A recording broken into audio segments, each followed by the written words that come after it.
Hi, my chuckleheads out there. It's great to be back. Welcome to what do I call this thing? Center. Welcome to my I'm getting the giggles. Welcome to my YouTube channel. It's called uh, Rhonda Lee Jones Comedy Lab. That's it. That's it. We've got it. I've been told I do the dits well, so I think I'm really rocking that today. I'm Rhonda Lee Jones, and I'm glad to have you here. I think this is going to be like this today. It's not going to get any better. But what I'm talking about is your I'm talking about two things: your accountability to your comedic goals, for one thing, because it's important to set goals. And I'm going to talk about doing that and how you do that with comedy a little bit. But I'm also going to talk about something that I've become obsessed with over the past few days, and I'll tell you why. I'm developing my comedic persona, and I'll share with you a resource or two that I have found on that, and just sort of what I found out about myself the past couple of days. This is not for the faint of heart. Oh my God. But it's a lot of fun too. If you like self-discovery, I'm taking my glasses off because I have really good eyes today. Um, so let's start by defining accountability. I know this sounds really dry, folks. It's not going to be, I promise.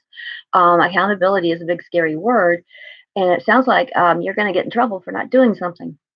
But that's not what it's about at all. Keeping yourself accountable, or if someone is keeping you accountable, it just means you're checking in. You're checking in to make sure that the thing that you want to happen is happening. That's all it is. Just checking in with yourself. So you want to keep yourself accountable, just to make sure that your comedy adventure keeps some momentum going. You don't want to feel like you're just out there floundering and that you're not getting anywhere with what you're doing. So keeping yourself accountable is very important. And one way to do that is to be clear about what you're trying to do, and to set goals that will help you accomplish that. Smart goals. Now it's backwards. Oh my goodness. That doesn't work either. Okay, so I'm just going to have to tell you what SMART goals are if you've never run into this concept before. SMART goals are, the S stands for specific. You have to set a specific goal. Don't just say, I want to be the greatest comic ever. Sure, you do. We all do. But set a goal that it has details in it. For instance, if you're setting your goal for the week, you don't say, I want to work on my comedy this week. That's not inspiring. One reason that we want to set specific goals is to inspire ourselves to actually do them. Instead of saying you want to work on your comedy this week, say, I want to go to 3 open mics this week. Or I want to work on my comedy by writing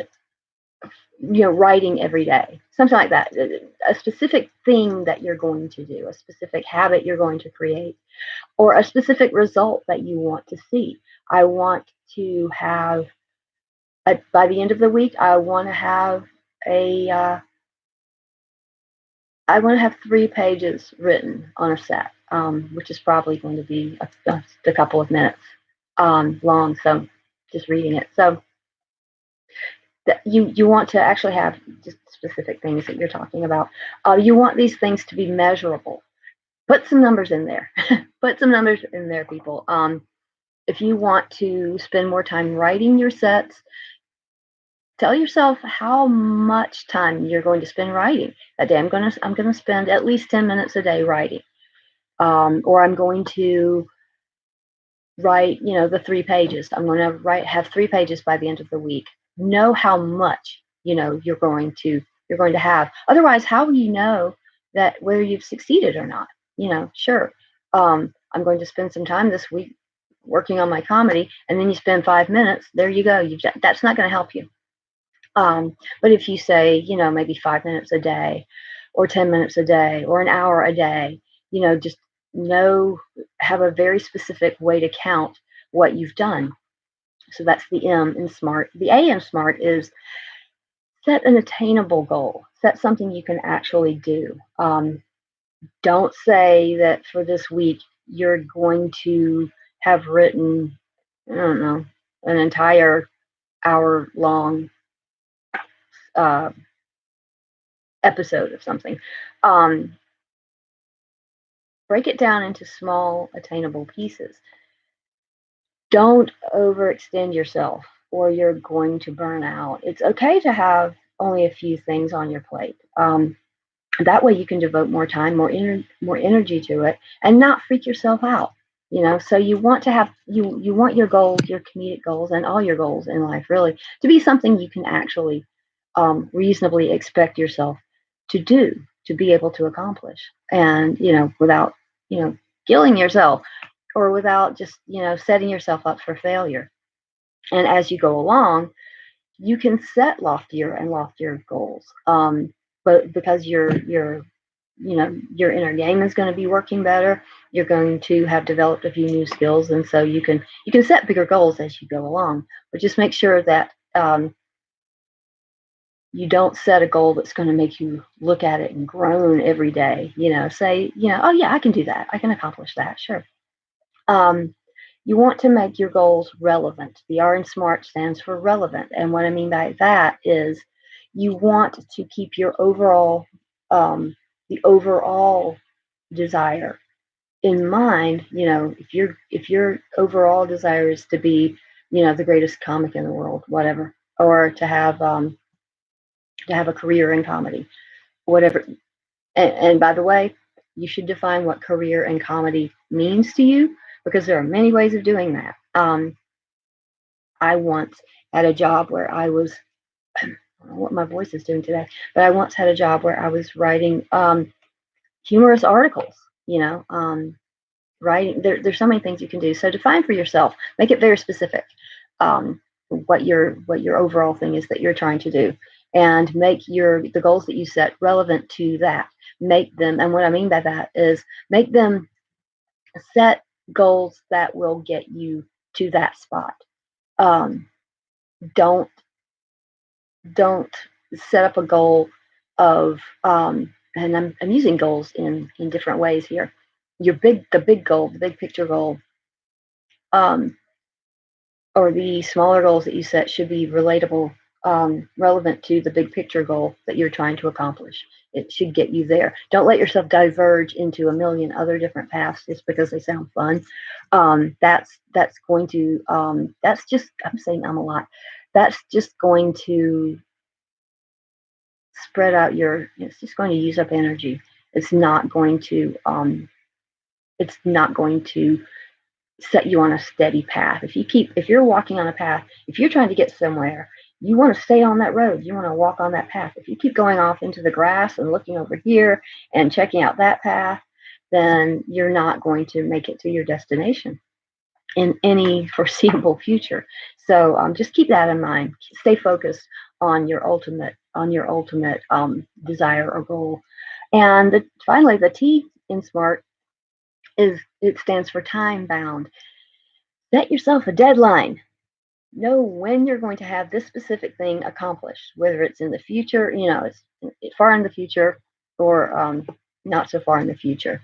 Know when this is going to happen. So again, you can know whether you've been successful or not.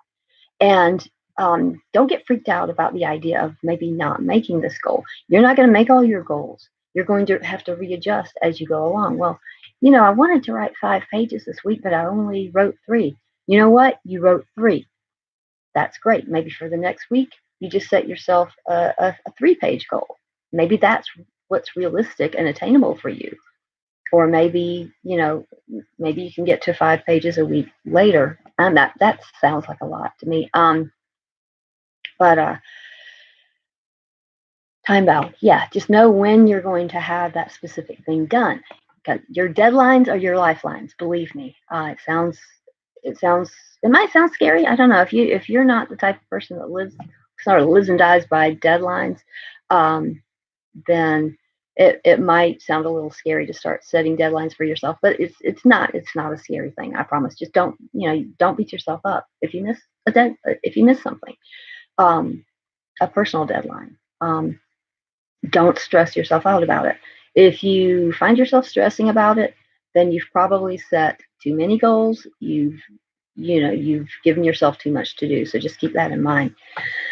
And that's that subject actually came up because I am very, very interested right now in developing my comedic persona. I've been doing this, for several months now, and um, the reason this is on my mind actually is one of those things happened that comics talk about, or creative people in general. It's one of those experiences that we have. It was a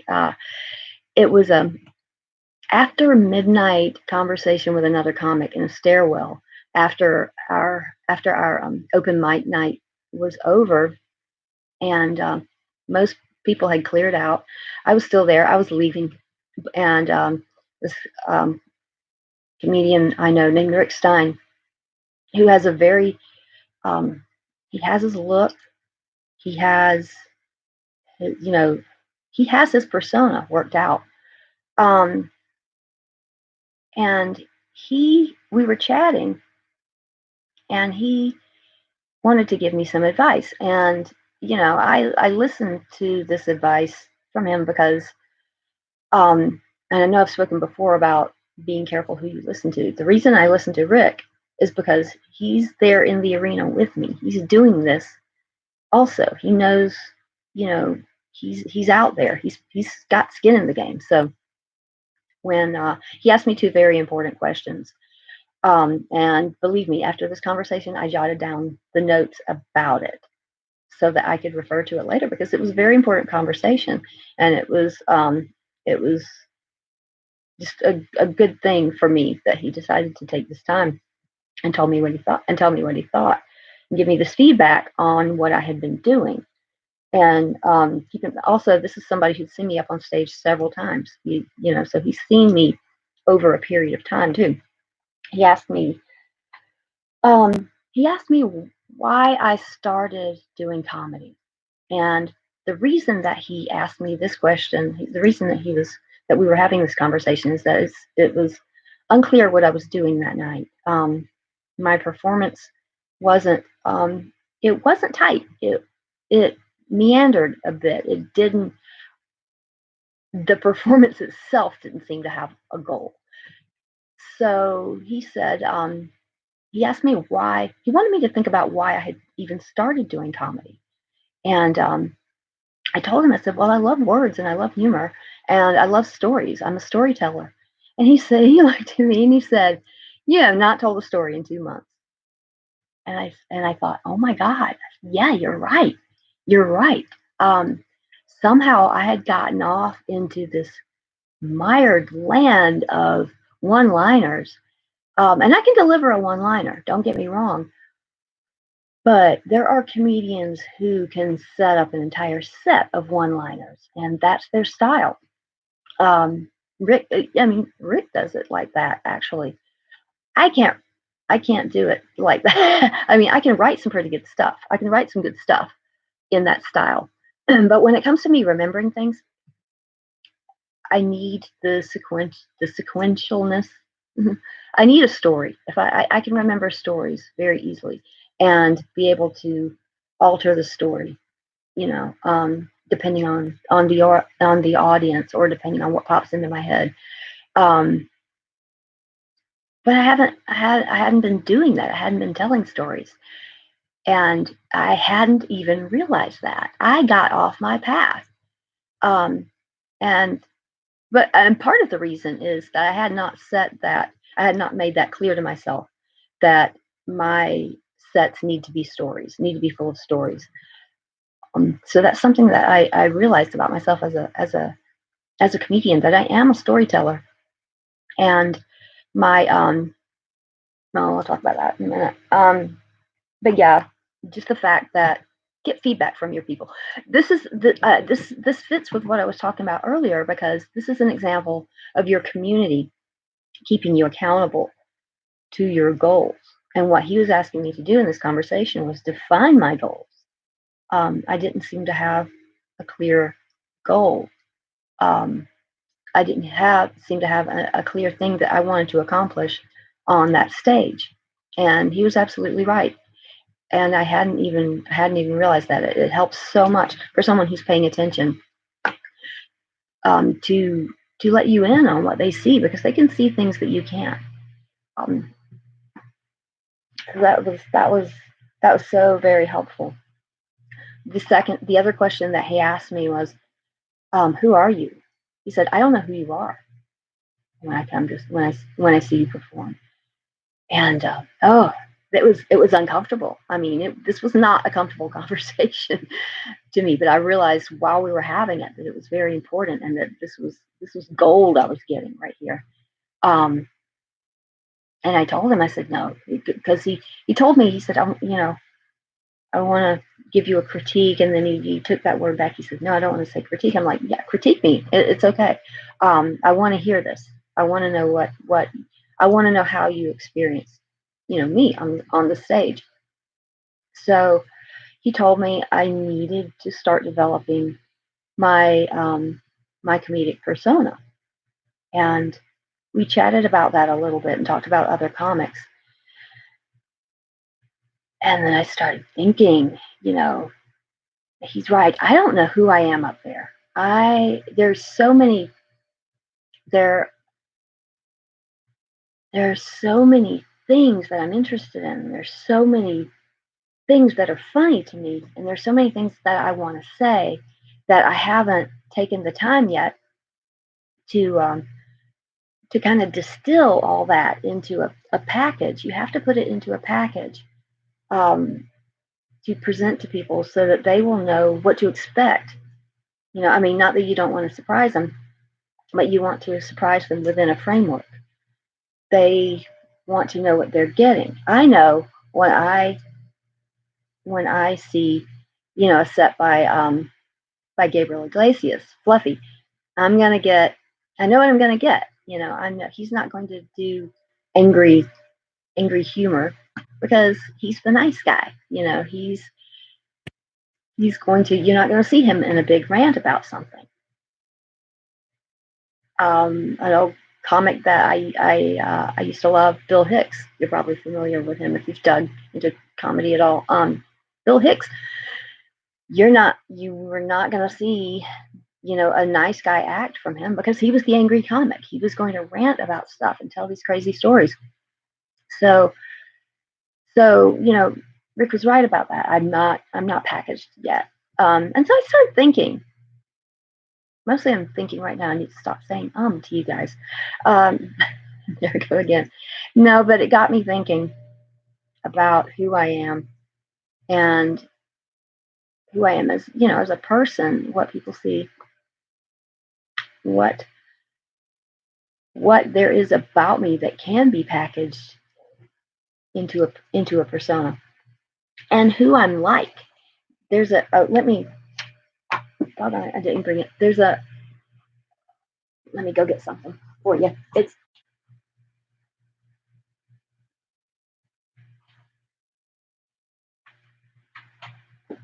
I think I'm doing a very good job today of showing you how all over the place I can be sometimes. And that's pretty much what Rick was saying to me the other night. I Googled comedic persona, or developing your comedic persona, and I found an article called 5 Ways to Discover Your Comedy Persona, Your Unique, Authentic Comedic Voice. And it's by Lynn Harris, and it can be found at goldcomedy.com. That's GOLD comedy.com. /resources/author /Lynn LYNN /. But there's some very helpful things in this article, such as there's a list of comedians, and what you're to do with this list, it's a list of 10 with number 11 is blank in case you have somebody else in mind. But what you're supposed to do is, without overthinking it and without even considering who you look like, which person's personality is the most like yours. And out of this list, it actually turns out that I do look a little bit like the person whose personality jumped out at me. Um, I circled Lucille Ball for myself. I don't know if you're familiar with the old TV show I Love Lucy, but if you're not, check it out. There's some great physical humor in there, and so yeah, she's this dorky redhead who gets into all sorts of mischief, and that is so me. Like I said, I've been told I do ditzy well, and I looked up ditzy, and it does not mean stupid. I'm not stupid or anything like that, and I didn't take it that way. And I have heard this more than once, but what it means is eccentrically silly. I am eccentric, and I am very silly, so ditzy definitely works for me. So that is a part of my personality that I'm going to try playing up more on stage. Another thing that I have not been doing always is I haven't been making myself bigger on stage, and what I mean by bigger is by magnifying, taking these personality quirks and magnifying them. This article says, Rick said, um, take your personality and magnify it by 10 times. This article says 1.3 times. I'm not going to get stuck on numbers, but just the point is, make yourself larger, a little bit larger than life. Make those things about you just bigger so that they stand out, and so that that's what people remember, and that's how people think of you. Because on stage, you go bigger on stage than you do in real life. You can get away with stuff on stage. You can get away with being a lot more annoying on stage than you can in real life, because that's what people are there to see. They're there to see a show. They want to be entertained. They want a character, and so yeah, you have to be a character. And by be a character, I don't mean, and I read this, this isn't mine, but I don't mean try to construct a character that is not you and be that person. A lot of comedians do that. But what I mean right now is, you are the character. Be yourself as a character. Exaggerate yourself. Exaggerate your personality, yeah, for your audience. And then that becomes the filter that you run your stories through, or you run your bits through. And once I started thinking about that and looking at some of the material I've done recently that maybe wasn't working as well as some other material had, I realized I had not been running it through any sort of consistent filter of, personality filter. And that's that's the point I think that Rick was trying to make, is that there has to be that personality filter that you run your stories through to give the audience some consistency, so that they know what they're getting, and you know what you're doing. You're not reinventing the wheel every single time you sit down to write a set. So, and that's how that can work together a little bit. He was definitely keeping me accountable to my artistic vision by getting me to define an artistic vision for this. And he let me know, it's time. You've been doing this for a while now. It's time to tighten up a little bit. And I already felt that.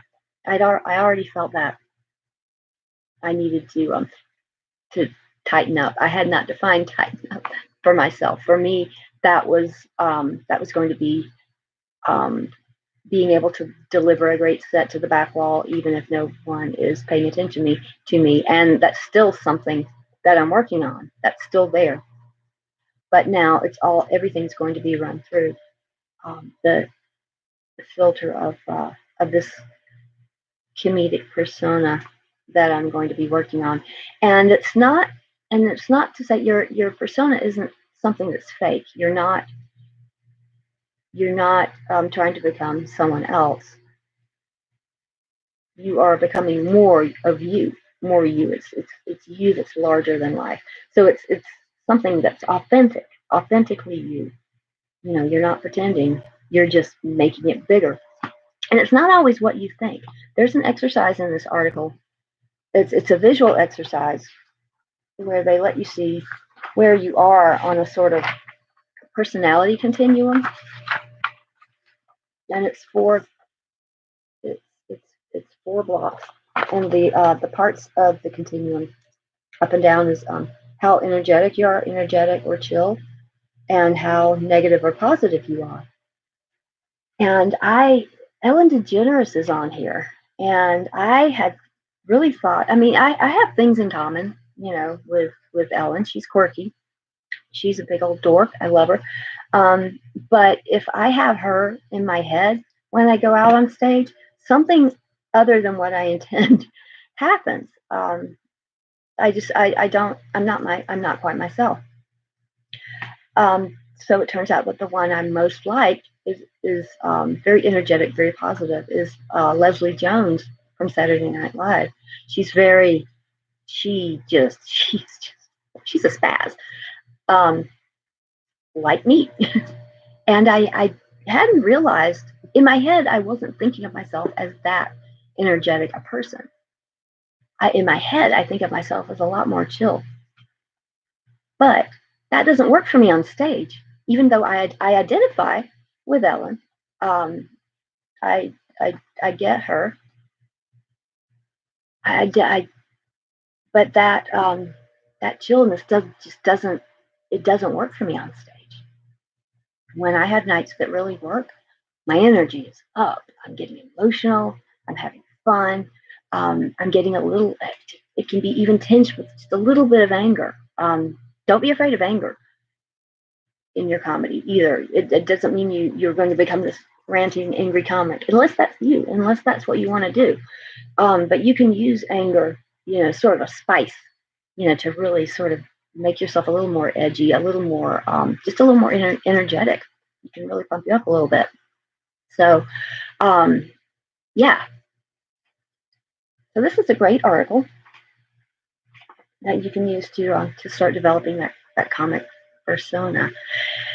Now, I purposely stayed away from that for a while because I just wanted to experiment, just throw stuff at the wall and see what stuck. And I've been doing that for several months now. I've just been all over the place. And don't be afraid to have a period where you do that, where you try out different things, and you see what feels good, what works, what the audience likes. Just do stuff.